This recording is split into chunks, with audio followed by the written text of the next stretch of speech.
ओंकारेश्वर जी, अब मैं आपके पास आ रहा हूँ। बहुत ही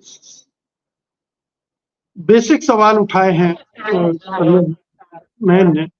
और जब समग्रता में इस पूरी समस्या को देखा जाएगा तो इस पर विचार करना बहुत जरूरी हो जाएगा।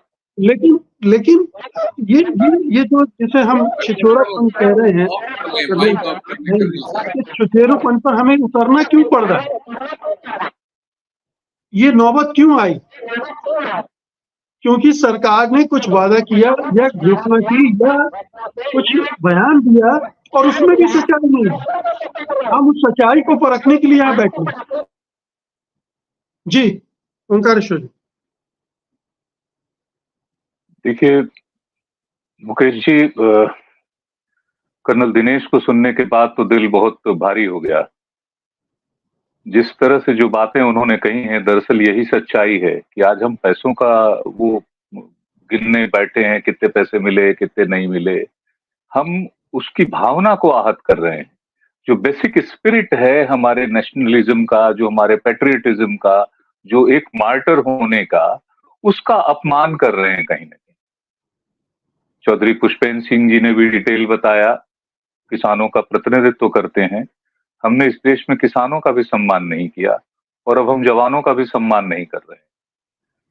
बात इतनी नहीं है कि कितना मिला, कितना मिलना चाहिए, कितना ये है, ये तो बिल्कुल आपको, अगर आप उसी को देखते हैं ना, तो आप ये भी देखिए कि कॉर्पोरेट में और बाकी में कितना कॉर्पोरेट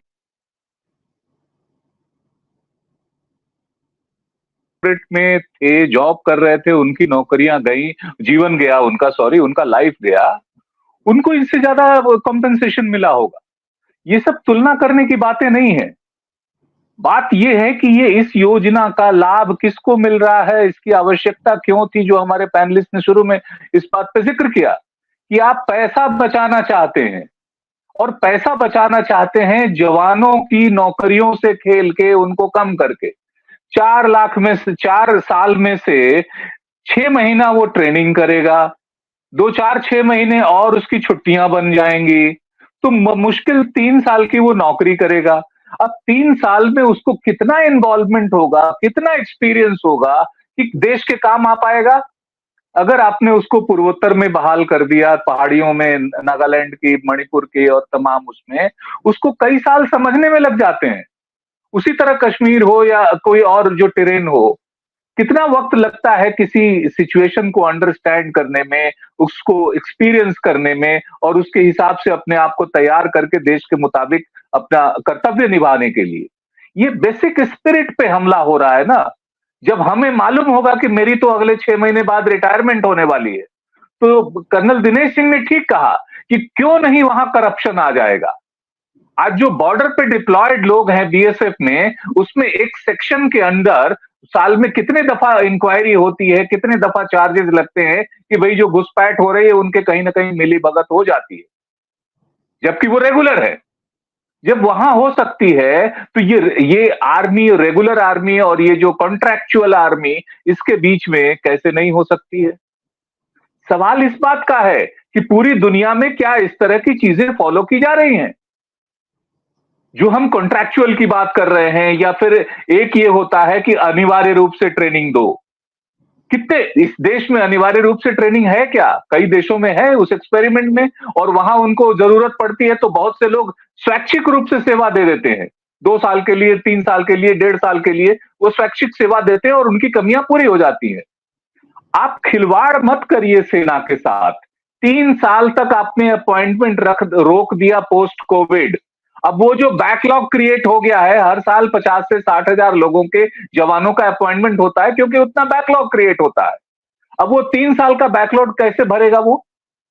और अगर अगर किसी ने आपको ये ज्ञान दिया है कि आप आर्मी में लीन मैनेजमेंट कर रहे हैं टेक्नोलॉजी लाके, तो for your information and knowledge, China ने ये काम 10 साल के एक्सपेरिमेंट के बाद किया और वो फिर उससे विड्रॉ हो गया।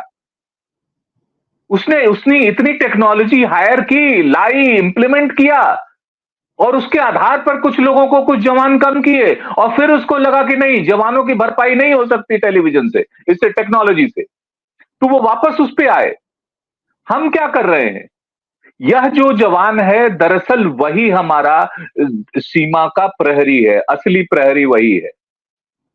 ऑफिसर तो फिर भी उसके कई बार साथ होते हैं, पीछे होते हैं, उनकी संख्या भी बहुत कम होती है। हम उनके साथ खिलवाड़ कर रहे हैं। ये इसको पैसे से तौलने की जरूरत नहीं है। और आपको सबको पता है कि इस स्कीम का न तो पार्लियामेंट में डिबेट हुआ, न ढंग से मंत्रालय में हुआ, न पब्लिक डिस्कोर्स में, इसके जनरल पब्लिक में इसका डिस्कशन। ये चुपके से क्यों लागू कर देना? कोई प्राइवेट आर्मी है आपकी?